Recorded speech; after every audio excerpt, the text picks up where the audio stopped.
అంటే నేనేమంటానంటే ఒకవేళ భారీగా తను ఏంటంటే తనే కదా 24 గంటలు తనతోనే ఉండేది ఆమె కదా. అవునండి. తను ఎంత పని చేసుకొచ్చినా తిరిగి ఇంటికి రావాల్సిందే. అవును. సో సన్నిహితంగా ఉండేది భార్య పిల్లలే తనతోటి. సో ఆమె అంతగా ఒక 2 ఏళ్ల క్రితం తన గురించి అంతగా బయటకు వచ్చి చెప్పిందంటే తను చాలా స్ట్రగుల్ పడి ఉండాలి ఆ అమ్మాయి. సో అందులో నేను వాస్తవాలు ఉండయా లేదా అనేది నేను అంత పోవట్లేదు కానీ బట్ దానివల్ల తను బాగా డిస్టర్బ్ అయ్యాడా అది దాని గురించి కూడా నేను ఎక్కువ డీటెయిల్గా చెప్పను కానండి. వాస్తవాలు ఉన్నాయంటే వాస్తవాలు కొన్ని ఉన్నమాట వాస్తవమే. అలా అని చెప్పేసి తన భార్య నేను ఉండగానే రూమ్లోకి ఆడపిల్లల్ని తెచ్చుకుని అసభ్యకరంగా ఉండేవాడు, వాళ్ళతో చాలా రకాలుగా మూవ్ అయ్యాడు అని చెప్పింది కదండి. నన్ను కొట్టేవాడు, అడిగితే కొట్టేవాడు. అదండి అవాస్తవం అండి అది. ఓకే. ఎస్, అతను డ్రింక్ చేసేవాడు, 2 తాగమంటే 4 పెగ్గులు తాగేవాడు, అది వాస్తవమే. అక్కడ కంట్రోల్ లేదు, అది వాస్తవమే. ఓకే. కొంచెం స్మోక్ చేసేవాడు. అతనికి ఆ అమ్మాయి శశిరేఖకి నచ్చింది ఏంటంటే ఇనీషియల్గా డ్రింక్ కానీ సిగరెట్ కానీ నచ్చేది కాదు. అదే. కానీ వీడికి చాలా మేము మా పరిచయం ఎర్లీ ఏజ్లో నుంచే ఉంది కానీ ఏది కూడా శృతి మించలా మేము. అదే అండి. కానీ తను ఎప్పుడైనా ఇంట్లో ఈ భార్యతోటి గొడవలు అనేది ఎప్పుడైనా పంచుకునేవాడు? మాకున్న 33 ఏళ్ళు 35 ఏళ్ల పరిచయంలో వీడు మ్యారేజ్ అయిన తర్వాత వీడు మ్యాట్రిమోనియల్ లైఫ్లో వాళ్ళ భార్యని కొట్టాడనే విషయం ఆ అమ్మాయి చెప్పినా మా ఫ్రెండ్స్లో ఎవడో నమ్మడండి. ఓకే. ఇన్ఫ్యాక్ట్ మనస్తత్వం వాడితో చేసిన యాక్టర్స్ కూడా అదే ఫీమేల్ యాక్టర్స్ అవ్వచ్చు మేల్ యాక్టర్స్ అవ్వచ్చు ఎవ్వరు కూడా నమ్మరు. వీడు ఎంత జోయల్ పర్సన్ అంటే నెగిటివ్ని అసలు తీసుకోడు first of all. Okay. Always think positive. In fact వాళ్ళ ఫాదర్ బిగ్ ఆస్ట్రాలజర్, వాళ్ళ మదర్ హౌస్ వైఫ్, వాళ్ళ ఫాదర్ చాలా గోపాలకృష్ణమూర్తి గారు. వీడు వాళ్ళ ఫాదర్ది తెలియకుండానే వీళ్ళ ఫాదర్ది వీడికి విద్య అబ్బింది. వీడు వాస్తు చెప్తాడు, వీడు జాతకం చెప్తాడు. ఎన్నో పెద్ద పెద్ద కంపెనీస్కి కూడా వీడు చిన్న వయసులోనే వాస్తు రెమెడీస్ ఇచ్చాడు వీడు. లైక్ ఇంటెలి గ్రూప్ కంపెనీస్ లాంటి కంపెనీస్కి కూడా వాళ్ళ ఫాదర్తో పాటు వీడు కూడా రెమెడీస్ ఇచ్చి, సో అలా చాలా పెద్ద పెద్ద సాఫ్ట్వేర్ కంపెనీస్కి, తేజ ఇన్ఫోసిస్ ఆ రోజుల్లో ఉన్న తను కూడా దాంట్లో నేర్చుకున్నాడు, అది అస్ట్రాలజీ నేర్చుకున్నాడు. ఆటోమేటిక్గా తెలియకుండానే చాలా విద్య అబ్బింది అతనికి. ఓకే. సో అతనికంటూ ప్రత్యేకంగా సెపరేట్ క్లయింట్స్ ఉన్నారు దుబాయ్లో కానీ యూఎస్లో కానీ. వాడు ఈ మధ్యకాలంలోనే ఒకసారి యూఎస్కి వెళ్ళి వచ్చాడు. వాళ్ళ ఫ్యామిలీ మెంబర్స్, వాళ్ళ బ్రదర్ అమెరికాలో ఉంటాడు, అన్నయ్య, చెల్లెలు వచ్చేసి కూడా అమెరికాలో ఉంటుంది. ఎన్నో సంవత్సరాల క్రితం వాళ్ళు వెళ్ళినా కూడా వాడెప్పుడు హైదరాబాదు ఇండియా దాటి ఎప్పుడు వెళ్ళా.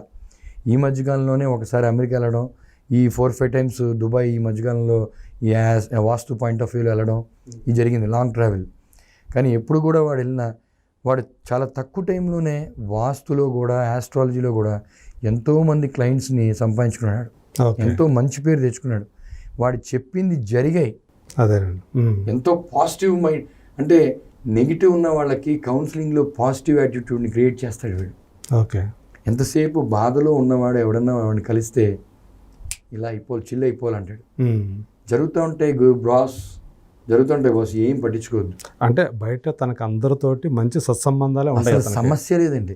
ఎంత అద్భుతంగా ఉండాడంటే ఈవెన్ సెట్ బాయ్తో సహా వాడి అసిస్టెంట్ని కూడా అరే తురే అని కొట్టేవాడు కాదు. ప్రేమగా వాడేం తింటాడో వాడి సెట్ బాయ్, వాడి అసిస్టెంట్, వాడి సరౌండింగ్స్లో ఉన్నవాడు ఎవరిని ఉంటే లంచ్ చేసే టైంలో రా నా దగ్గర ఫుడ్ ఉంది, కొంచెం అందరం కొంచెం తిన్నాం, అట్లా వాళ్ళ కో ఆర్టిస్ట్ షేర్ చేసేవాడు. కో ఆర్టిస్టులు అందరూ కూడా ఎంత క్లోజ్ అంటే ఇంకా జస్ట్ లైక్ పవి ఈ రోజున షూటింగ్ వీళ్ళందరూ కలిసి ఉన్నారంటే ఆ రోజు చిల్ మాట. అందరికీ ఆ చుట్టుపక్కల ఉండే వాళ్ళందరూ కూడా, తన చుట్టూ ఉండే వాళ్ళందరూ కూడా అతను ప్రేమాస్పదుడు, ఒక బ్రదర్ లాగా, ఒక ఫాదర్ లాగా, ఒక వెల్ విషర్, అంటే వాట్ నాట్, ఇంకా ఇదని చెప్పడానికి లేదు. ప్రతి విషయంలో వాడు అందరికీ అంత క్లోజ్ అయిపోయి ఉంటాడు వాడు. అదే అండి. వాడితో కూడా యాక్ట్ చేసిన వాళ్ళందరూ కూడా అన్నీ షేర్ చేసుకుంటారు. ఎందుకంటే వాడు అన్నీ మంచి మాటలు చెప్తూ కరెక్ట్ చేస్తాడు. వాడు ఏదైనా నెగిటివ్ ఆలోచనలో ఉన్న వాళ్ళని అలా వద్దు, ప్రస్తుతానికి ఇలా ఉంది మీ పరిస్థితి, పెద్ద రకం కూడా వ్యవహరించేవాడు. చాలా వయసు తక్కువైనా కూడా చాలా అనుభవం ఎక్కువ వాడికి. ఓకే. ఎంతో పెద్ద వాళ్ళతో కూడా కూర్చుని, ఎంతో పెద్ద వాళ్ళకి మీరు చెప్పినా నమ్మనంత పెద్దవాళ్ళకి కూడా వీడు ఆస్ట్రాలజీ జాతకాలు. అంటే ఇప్పుడు యాక్చువల్గా అతని వయసు ఎంత అండి మామూలుగా? ఈజ్ 45 అండి. 45. Okay. Is 79 born. Okay. September 15th, నాది వచ్చేసి సెప్టెంబర్ 13th. 2 రోజులే 2 రోజులే తేడా ఇద్దరికి. ఓకే 2 రోజులే తేడా. సో వాడికన్నా 2 రోజులు నేను పెద్దోడినైనా కూడా వాడు అయినా ఇన్ఫ్యాక్ట్ మా సర్కిలే మాది వయసు తక్కువ అనుభవం ఎక్కువ అని ఎందుకంటామంటే మాకు తెలియకుండానే చాలా పెద్దవాళ్ళతో ఇంటరాక్ట్ అవ్వడం, పెద్దవాళ్ళతో మేము జర్నీ చేయడం, అలాగే వీడికి వాస్తు పాయింట్ ఆఫ్ వ్యూలో కనెక్ట్ అవ్వడం కానీ, ఆస్ట్రాలజీలో కనెక్ట్ అవ్వడం కానీ, వీడి చెప్పినవి జరగడం కానీ, తరచుగా వాళ్ళు మళ్ళీ రిపీట్గా వాళ్ళు కొంతమందిని పరిచయం చేయడం, ఫోన్ ద్వారా అవ్వచ్చు, లేకపోతే ఇంటికి రావడం, ఇలాంటి ఎన్నో జరిగాయి. ఇన్ఫ్యాక్ట్ వాళ్ళ ఫాదర్ కూడా చెప్పేవారు కాబట్టి క్లయింట్స్ నెంబర్ ఆఫ్ పొలిటికల్గా కూడా వీడు చాలామందికి కార్పొరేటర్స్కి కానీ, ఎమ్మెల్యేస్కి కానీ, వాళ్ళు ఎమ్మెల్యే అవ్వక ముందర అదే వాళ్ళు ఫ్రెష్గా పొలిటికల్లో ఎంటర్ అయ్యే ముందర కూడా వీడి సలహాలతో తీసుకుని ఎంటర్ అయిన కూడా ఉన్నారు. ఫైనాన్షియల్గా కూడా చాలా అండి. అంటే వెల్ సెటిల్డ్ అనుకోవచ్చా? సెటిల్డ్. ఓకే. వాడు ఎవరిని ఈ రోజు దాకా ఎవరిని ₹1 ఇవ్వండి అని అడిగే దాఖలే లేదు. సో ఎప్పుడు ఇతను అంటే నిజంగా డిప్రెషన్లోకి వెళ్ళటం అనేది జరిగింది? ఇన్ఫ్యాక్ట్ అక్కడికే వస్తే వాళ్ళ మిస్సెస్తో చిన్న మనస్పర్ధలు ఉన్నమాట వాస్తవమే. వాళ్ళ మిస్సెస్ ఏదైతే ఇప్పుడు లేడీస్ విషయంలో చెప్పినవి అవ్వచ్చు, లేకపోతే హెరాస్ చేశాడని చెప్పి ఎప్పుడైతే మీడియాకి వచ్చిందో అది చెప్పిన దాంట్లో కొంతవరకు అంటే అప్పుడు దాకా వాళ్ళు కలిసి లేరా? ఆ టైం అప్పుడు దాకా ఉన్నారు. జస్ట్ మంత్స్ బిఫోరే చిన్న డిస్టర్బెన్స్ వల్ల అప్పటికి ఒక 4 రోజులు గ్యాప్ ఇచ్చి మళ్ళీ 5 రోజులు వెళ్ళడం అలా చేసేవాడు, వెళ్ళేవాడు. కానీ అంటే ఆమె ఎప్పుడైతే మీడియాకి ఎక్కిందో దానికి ముందు కాస్త విడివిడిగానే ఉంటున్నారు, కొంచెం మరీ ఎక్కువ గ్యాప్ లేదు. పిల్లలు ఆ అమ్మతోనే ఉండేవారు. ఓకే. ఎందుకంటే వీడి దగ్గరికి పంపించేది కాదు. ఇప్పుడు కూడా పిల్లలకు దూరంగానే ఉన్నాడా? పిల్లలు దూరంగానే ఉన్నారు. వాడు చనిపోయే రోజు March 1st, మొన్న March 1st 2024 ఈ సంవత్సరం, ఆ రోజు దాకా 3 వారాల క్రితం నుంచి వాళ్ళ పాప వాడి దగ్గరికి వస్తుంది. ఇప్పుడు చాలా హ్యాపీగా ఫీల్ అవుతున్నాడు. అరే నా కూతురు నా దగ్గరికి వచ్చిందిరా మురళి, నా కూతురు ప్రస్తుతానికి నాతో ఉంటుందిరా అంటే, పోన్లేరా హ్యాపీ, మెల్లగా బాబు వస్తాడు, మెల్లగా మిస్సెస్ కూడా వస్తలేరా, వెయిట్ చేద్దాం, కంగారేం లేదు. నేను చాలాసార్లు ఇన్ఫాక్ట్ తనతో కూడా నేను మాట్లాడటం జరిగింది, వాళ్ళ మిస్సెస్తో కూడా. ఏదైనా ఉంటే తర్వాత మరీ ఎక్కువగా చూడొద్దు, కొన్ని ఎక్స్క్యూజ్ చేస్తే లైఫ్ అలాగ మూవ్ ఆన్ అవుతూ ఉంటుంది. ఒకసారి మళ్ళీ ఛాన్స్ వాడు ఏదైనా తప్పులు చేస్తుంటే దాన్ని కరెక్ట్ చేసుకుంటాడు, ఇంకొకసారి ఛాన్స్ ఇసేసి అంటే ఎంత ప్రాధాయపడినా కూడా కొంచెం మొండిగానే ఉంది. అంటే వాళ్ళు ఏమన్నా డివోర్స్కి ఏమన్నా అప్లై చేసుకోవడం ఏం లేదండి, అదేం లేదు, ఏం లేదండి. అంటే విడివిడిగా ఉంటున్నారు. ఇది కొన్ని కేసులు పెట్టడం అన్నీ జరిగింది. కానీ పెట్టినట్లు ఇప్పుడు లేడీస్ ఎవరన్నా కేసు పెడితే డెఫినెట్గా ఫస్ట్ ప్రయారిటీ తీసుకుంటారు కదా. అవును. ఆ ఇదిలో జరిగింది. కానీ వీడి మీద ఎంత అభియోగం మోపినా వాస్తవాలు ఏంటో మాకు తెలుసు. కుటుంబం అంటే పోలీస్ స్టేషన్కి వెళ్ళటం ఇట్లాంటిది ఏదైనా జరిగిందా? ఏదో జరిగింది కానీ కౌన్సిలింగ్ అన్నీ జరిగినాయి. కానీ కౌన్సిలింగ్ జరిగింది కానీ మరీ జనాలకి తెలియనంత ఈ మీడియా పీపుల్ క్రియేట్ చేసినంత అయితే ఏమీ లేదు. ఓకే. ఏమీ లేదండి. మొన్న చనిపోయిన రోజు కూడా తను వచ్చింది పవిత్రనాథ్, నా పవి అని కూడా అరిచి ఏడ్చింది. అది ఆ చిన్న ఇబ్బందుల వల్ల తన కొంచెం మొండిగా ఉండడం వల్ల దూరంగా ఉంది. కానీ వాడు ఆమె కూడా ఇలా అవుతాడని ఎక్స్పెక్ట్ చేయలే. అంటే వాడికి ఒక 10 years బ్యాక్ పేస్ మేకర్ అని చెప్పేసి బాడీలో హార్ట్కి రిలేటెడ్ది వేశారు.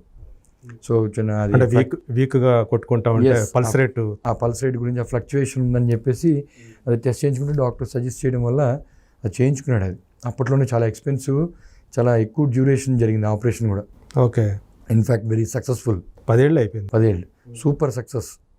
Last 6 months back last year యూఎస్కి వెళ్ళాడు వాళ్ళ అక్కతో, వాళ్ళ సిస్టర్తో, వాళ్ళ చెల్లెలు, వాళ్ళ అన్నయ్యతో, వాళ్ళ ఉదయంతో, వాళ్ళ బావతో, వాళ్ళ మదర్ ఫాదర్తో అందరూ, అంటే వాళ్ళ మదర్ ఫాదరు వీడు కలిసి వెళ్ళారు యూఎస్కి. ఓకే. అందరూ అక్కడ ఆల్ టుగెదర్ చాలా ఎంజాయ్ చేశాడు. ఎన్నో మూమెంట్స్ని షేర్ చేసుకున్నాడు, వాళ్ళకి షేర్ చేసుకున్నాడు. వీళ్ళు అంతా చాలా హ్యాపీగా, చాలా ఎంతో అద్భుతమైన జర్నీ చేసి 6 నెలల తర్వాత వచ్చాడు. వచ్చిన తర్వాత మళ్ళీ చిన్న హార్ట్కి రిలేటెడ్ చిన్న ఇబ్బంది పడ్డాడు. ఇబ్బంది పడిన తర్వాత వెంటనే కిమ్స్, మినిస్టర్ రోడ్లో ఉన్న కిమ్స్కి వెళ్ళి మళ్ళీ కన్సల్ట్ చేస్తే మళ్ళీ కొంచెం అదేదో చిన్న తేడా ఉందండి, ఆల్మోస్ట్ 10 to 12 years అయింది కదా, మళ్ళీ ఇంకోసారి చిన్న సర్జరీ అవుతుంది, అది 2.5 hours డ్యూరేషను అన్నారు. ఇన్ఫ్యాక్ట్ నేను ఆ టైంలో కూడా వాళ్ళ భార్యకి ఫోన్ చేసి కొంచెం కండిషన్ కొంచెం అటు ఇటుగా అన్నట్టుగా అంటున్నారు, nothing to worry, but signature చేయాలి, నువ్వు భార్య కదా, వచ్చి సిగ్నేచర్ చేయమంటే నేను రాను అంతే. అవునా? రాను అన్నదాంతో పాటు ఇంకోటి ఏదో అంటే నన్ను ఎన్ని ఇప్పుడు పట్టించుకోవద్దు, ఏదైనా ఉంటే తర్వాత చూసుకుంది కానీ చేసి మనకి వాడు ఇంపార్టెంట్. ఈరోజు నువ్వు దూరంగా ఉంటున్నావు, వాడి మీద నీకు ప్రేమ ఉంది, ఆ విషయం మాకు తెలుసు. మొండిగా ఉన్నావు నువ్వు. అదే ఆ మొండిగా ఉంటే ఎవరొకళ్ళు కాంప్రమైజ్ అయితేనే కదా లైఫ్ ముందుకెళ్ళేది. అంతే మొండిగా ఉంటే ఎలాగా? నేను ప్రశ్నించాను, నీకు ప్రేమ లేదా? 100% నీకు ప్రేమ ఉంది. వాడిని నువ్వే ఇష్టపడ్డావు, వాడిని నువ్వే ఇష్టపడి నాకు కావాలి పవిత్ర అని చెప్పి నువ్వు ఇష్టపడ్డాక వాడిని ఇష్టపడి పెళ్లి చేసుకోవడం జరిగింది. 2 పిల్లలు. మీ ఇద్దరి మధ్యన అంత ఇంటరాక్షన్ లేకపోతే 2 పిల్లలు ఎలా అవుతారు? అదే వండర్ఫుల్ కిడ్స్. పాప కానీ బాబు కానీ ఎంతో హెల్దీగా ఎంతో చక్కగా ఉంటారు. ఎందుకని పెట్టలేదా? రాలేదు, సిగ్నేచర్ చేయలేదు. ఆ టైంలో సత్యప్రకాష్ అని చెప్పేసి he is also one of our close friend. Okay. ఆ రోజున వాడు ఉన్నాడు హాస్పిటల్ ప్రిన్సెస్లో. వాడు రావడం, వాడే సిగ్నేచర్ పెట్టాడు. అతనేంటి? ఈజ్ ఆల్సో క్లోజ్ ఫ్రెండ్, మా క్లోజ్ ఫ్రెండ్. మా బ్యాచ్లో వాడొకడు, మా చిన్ననాటి స్నేహంలో వాడొకడు సత్యప్రకాష్. వాడు వచ్చి సిగ్నేచర్ పెట్టి, అతను ఆర్టిస్ట్ ఏం కాదు, నార్మల్ ఫ్రెండ్ అంతే. సో అతను సంతకం చేశాడు. అంటే ఎవరైనా చేయొచ్చా? తప్పని పరిస్థితులు మరి 3-4 years నుంచి గ్యాప్లో ఉన్నాడు కదండి భార్యకి. తప్పని పరిస్థితిలో మరి ఇంట్లో వాళ్ళు మదర్ ఫాదర్కి ఇది చెప్పి సైన్ చేయించడం అవన్నీ కొంచెం భయాందోళనకు గురవుతాయి. తెలియదు వాళ్ళు తెలుసు ఆపరేషన్ కొంచెం క్రిటికల్ అనే విషయం. ఎందుకు చెప్పలేదంటే వాళ్ళ ఫాదర్ ఏజ్డ్, వాళ్ళ మదర్ ఏజ్డ్. మాకు వాళ్ళ అమ్మ వీడు ఎంత ఇంపార్టెంట్, వాళ్ళ అమ్మగారు నాన్నగారు కూడా అంత ఇంపార్టెంట్. ఇన్ఫాక్ట్ ఆ టైంలో నేను హాస్పిటల్కి వెళ్ళకపోయినా ఫోన్ చేసి మాట్లాడాను, కానీ హాస్పిటల్కి వెళ్ళకపోవడానికి కారణం నేను వేరే ఊర్లో ఉన్నా, నేను ఎమర్జెన్సీ సిచ్యువేషన్లో ఉన్నా. సో అందుకని ఆపరేషన్ అయిన ఆ టైంలో ఫోన్ మాట్లాడాను వాళ్ళ భార్యతో, రానుంది. వాడు సంతకం పెట్టాడు, హాస్పిటల్ ఆపరేషన్ అయింది. 2.5 hours అని చెప్పి ఆ రోజు కూడా 5 గంటల ఆపరేషన్ అయింది. ఇది క్రిటికల్ కాబట్టి అంత టైం పట్టింది. టైం పట్టిన తర్వాత అంతా బాగానే ఉందన్నారు. మేము మళ్ళీ వెళ్ళాను హాస్పిటల్కి. డిశ్చార్జ్ టైంకి నేను ఊర్లోకి వచ్చేసాను. రావడం వెంటనే వెళ్ళడం జరిగింది. అంతా బాగానే ఉందన్నారు. డాక్టర్ గారితో మాట్లాడాను, ఫ్రెండ్స్ అందరూ కూడా మాట్లాడుకున్నాం, అంతా బాగానే ఉందన్నారు. ఆపరేషన్ ఏ రోజు జరిగింది? ఇది ఆల్మోస్ట్ ఒక 5-6 months బ్యాక్ అండి ఆపరేషన్ జరిగి. సో అంత బాగానే ఉందన్నారు. వీడు కూడా డిశ్చార్జ్ అయిపోయాడు. రివ్యూ రాశారు, రివ్యూకి కూడా వెళ్ళాడు, అంత బాగానే ఉందన్నారు. సో క్రమక్రమంగా మళ్ళీ పేస్ మేకర్ మళ్ళీ పెట్టారా? దాన్ని మళ్ళీ కొన్ని సెట్టింగ్స్ అన్ని మార్చి దానికి రిలేటెడ్ ఏదైతే ఉన్నాయో అన్ని కొత్త చేశారన్నమాట. సో అది అయిన తర్వాత డిశ్చార్జ్ అవ్వడం, రివ్యూకి వెళ్ళడం అంతా బాగుంది. తర్వాత చిన్న జర్నీలు 2-3 జర్నీలు కూడా చేశాడు లోకల్లోకి, నియర్ బై ఒక 100-200 kilometers జర్నీస్. అంతా బాగుంది, ఇక్కడ ఎటువంటి ఇబ్బంది లేదు. గ్రాడ్యువల్గా ఏమవుతుందంటే లాస్ట్ ఒక 2 monthsగా అంటే అతను ఆల్రెడీ చాన్నాళ్ళ నుంచి ఒక 3-4 years నుంచి మనోవేదనకు గురైపోయాడు. అతని బాధని నాకు ఎంత చెప్తాడో చెప్పకుండా అంత లోపల బాధపడుతూ నేను వెళ్ళినప్పుడు నాకు చెప్పుకుంటాడు. క్లోజ్ ఫ్రెండ్స్ కైనా కొన్ని విషయాలు చెప్తారు, కానీ అన్నీ చెప్పుకున్నాడండి. నాకు అన్నీ తెలుసు. తెలియదు అనేది ఏది లేదు నాకు. కానీ మా ఫ్రెండ్ సత్యప్రకాష్ అని ఒంటరిగా ఉండేవాడు. వాళ్ళ మమ్మీ డాడీ ఉండేవారు, కానీ వాడు రూమ్లో కొంచెం వాళ్ళకి తెలియకుండా ఉన్నట్టుగా అదే ఇంట్లో కొంత సమయం మణికొండలో అపార్ట్మెంట్ ఉంది, వాడికి ఓన్ ఫ్లాట్. దాంట్లో కూడా అప్పుడప్పుడు వెళ్ళి ఉండేవాడు. ఎందుకంటే వాళ్ళ మదర్ ఫాదరు వీడు హెల్త్ ఇష్యూని చూసి ఫేస్ చేసి వాళ్ళు ఇబ్బంది పడతారేమో, ఎప్పుడన్నా వాడు ఎక్కువ ఇబ్బందిగా ఉంటే అక్కడికి వెళ్ళి రిలాక్స్ అయ్యి ఒక 2-3 days ఉండి మళ్ళీ వచ్చేవాడు. అలాగే ఉండేవాడు. అంటే వాడికి వాళ్ళ అమ్మగారు నాన్నగారు అంటే ఎంతో పిచ్చి. జన్మనిచ్చిన తల్లిదండ్రులు అంటే ఎవరికైనా ప్రేమ ఉంటుంది కదా. ఆ ప్రేమతో పాటు భార్యతో పిల్లలన్నా ఎంతో ప్రాణం. అలాగే స్నేహితుల్ని కూడా వాడు ఎవరినన్నా షేక్ హ్యాండ్ ఇస్తారు జనరల్గా కలిస్తే, వాడు అందరినీ హక్ చేసుకుంటాడు. వాడికి 10 మంది ఉంటే 10 మందిని హక్ చేసుకుంటాడు, 20 మంది వస్తే 20 మందిని హక్ చేసుకుంటాడు.